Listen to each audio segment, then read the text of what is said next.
رمضان پاکستان اللہ کا احسان ہے، رمضان پاکستان۔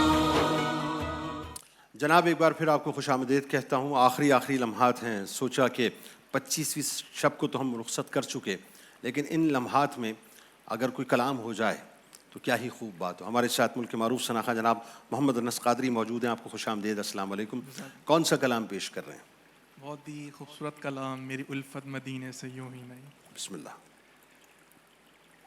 میری الفت مدینے سے یوں ہی نہیں، میرے آقا کا روضہ مدینے میں ہے، میں مدینے کی جانب نام کیسے کھنچوں، میں مدینے کی جانب نام کیسے کھنچوں، میرا دین اور دنیا مدینے میں ہے، میرا دین اور دنیا مدینے میں ہے۔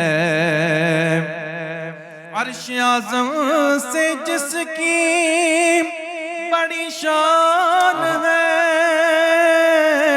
روضہ مصطفیٰ جس کی پہچان ہے، روضہ مصطفیٰ جس کی پہچان ہے، جیسے ایک حلہ کوئی محلہ نہیں، ایک ایسا محلہ مدینے میں ہے، میں مدینے کی جانب نام کیسے کھنچوں، میرا دین اور دنیا مدینے میں ہے۔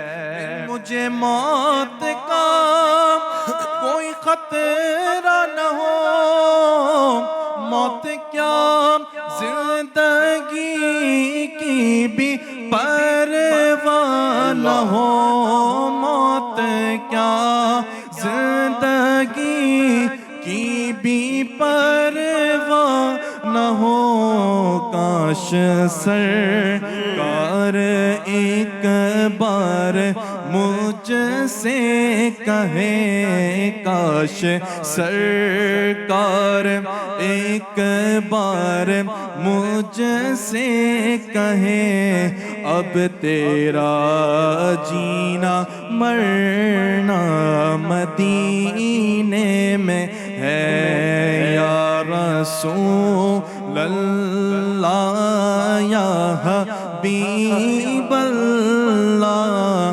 یا رسول اللہ یا حبیب اللہ، میری الفت مدینے سے یوں ہی نہیں، میرے آقا کا روضہ مدینے میں ہے، میں مدینے کی جانب نہ کیسے کھنچوں، میرا دین اور دنیا مدینے میں ہے۔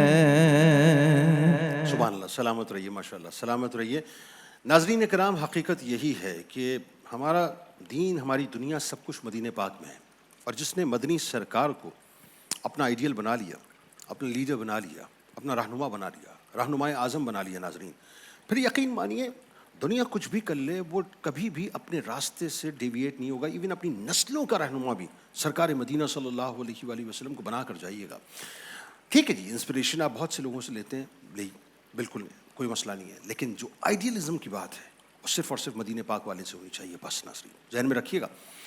یہ جو میں بار بار فورس کرتا ہوں نا کہ اپنے ایمان کی حفاظت کیجئے، اپنے اولادوں کی ایمان کی حفاظت کیجئے. اگر مجھ سے آپ سوال کریں نا صاحب کہ اس دور کا سب سے بڑا جہاد کیا ہے، تو میں کہوں گا اس دور کا سب سے بڑا جہاد یہ ہے کہ آپ اپنے اور اپنی اولادوں کی ایمان کی حفاظت کیجئے، اس کے لیے فائٹ کیجئے. اس سے بڑا جہاد نہیں ہے صاحب، کیونکہ فتنے آپ کے چاروں طرف منڈلا رہے ہیں صاحب. یعنی اب تو دیکھیں نا، دور اے آئی کا آ چکا ہے، دنیا ڈیجیٹلائز ہو چکی ہے. آپ کی فنگر ٹپس کے اوپر پوری دنیا ایک فریم کی صورت میں کھل جاتی ہے، ایک اسکرین کی صورت میں کھل جاتی ہے، اور آپ جو چاہتے ہیں جہاں چاہتے ہیں ایکسس کرتے ہیں، اور جو چاہتے ہیں وہ کرتے ہیں. اس دور میں اگر آپ نے اپنے ایمان کی اور اپنے بچوں کی ایمان کی آبیاری نہ کی اور ان کی محافظت نہ کی اور ان کو لگام میں نہ ڈالی، تو ذہن میں رکھیے گا خدا نخواستہ خاکم بدن آپ کو پھر بعد میں جا کے اتنا پچھتاوا ہوگا جس کا آپ تصور بھی نہیں کر سکتے. آپ کو معلوم ہے رسول کریم صلی اللہ علیہ وآلہ وسلم نے فرمایا، اور جس حدیث کا مفہوم پاک اس وقت میرے سامنے ہے، کہ آپ فرماتے ہیں کہ مطلب یہ جو فتنے ہیں نا، بنیادی طور پہ اندھیری رات کے ٹکڑوں کی طرح ہوں گے. یعنی اس سے پہلے نیک اعمال کر لو. کیوں؟ اس لیے اب فرماتے ہیں آگے، جس کا مفہوم یہ ملتا ہے، کیا مطلب ایسی بات ہے آپ یقین مانیے جو روح کو ہلا کر رکھ دیتی ہے. سرکار علیہ السلام نے فرمایا کہ مسلمان صبح کو مومن ہوگا اور شام کو کافر ہوگا، اور شام کو مومن ہوگا، صبح کو کافر ہوگا، اور تھوڑی سی دنیا کے عوض اپنے دین کو فروخت کر دے گا.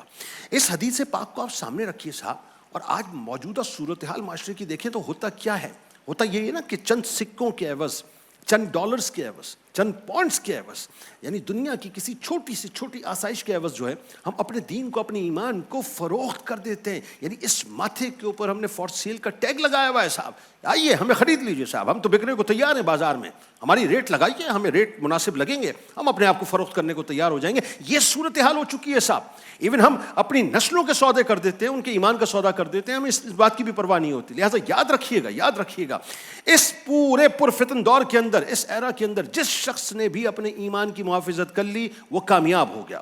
اور جس نے اپنی نسلوں کو شتر بے مہار چھوڑ دیا کہ ٹھیک ہے تمہاری مرضی، تمہارا ذہن ہے، تمہاری مرضی ہے، تمہاری سوچ ہے، تمہاری مرضی ہے، تمہارے الفاظ ہے، تمہاری مرضی ہے، تمہاری زندگی ہے، تمہاری مرضی ہے، تمہارا جسم ہے، تمہاری مرضی ہے، تو پھر سمجھ لیجئے گا کہ خدا نخواستہ آپ پلانٹ کر رہے ہیں اس نسل کو جو اپنے لیے دنیا میں رہتے ہوئے تو عذاب جاریہ ہوگی، لیکن آپ کے جانے کے بعد آپ کی قبر میں آپ کے لیے عذاب جاریہ ہوگی. اور کل بروز محشر جب آپ اللہ کی بارگاہ میں کھڑے ہوں گے، خدا نخواستہ خاکم بدن، اس وقت بھی رسوائی کے علاوہ اور کچھ آپ کو وہ نہیں دے گی. لہٰذا اپنی اور اپنی نسلوں کے ایمان کو محفوظ رکھیے. اس دعا، اس امید، اس یقین کے ساتھ اجازت دیں. اللہ تعالیٰ آپ کا، ہمارا، ہم سب کا، پاکستان کا اور امت مسلمہ کا حامی و ناصر ہو. آمین.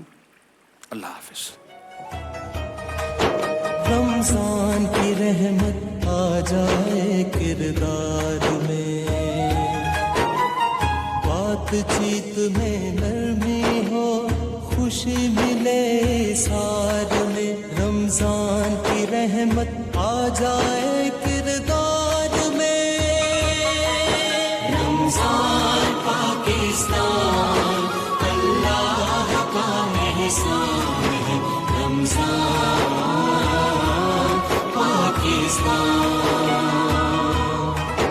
رمضان پاکستان اللہ کا احسان ہے. رمضان پاکستان.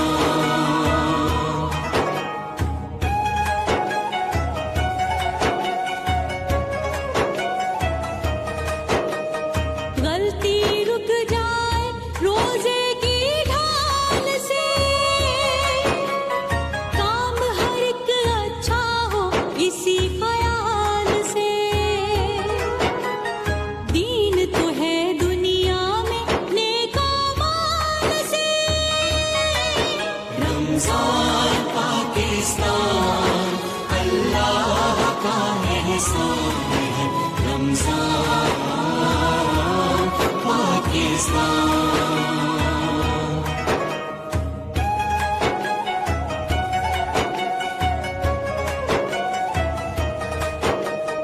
ہاتھ کسی کا پکڑو اور امداد کرو، غم کی قید سے خوشیوں کو آزاد کرو. خلق خدا کو دیکھو، اللہ یاد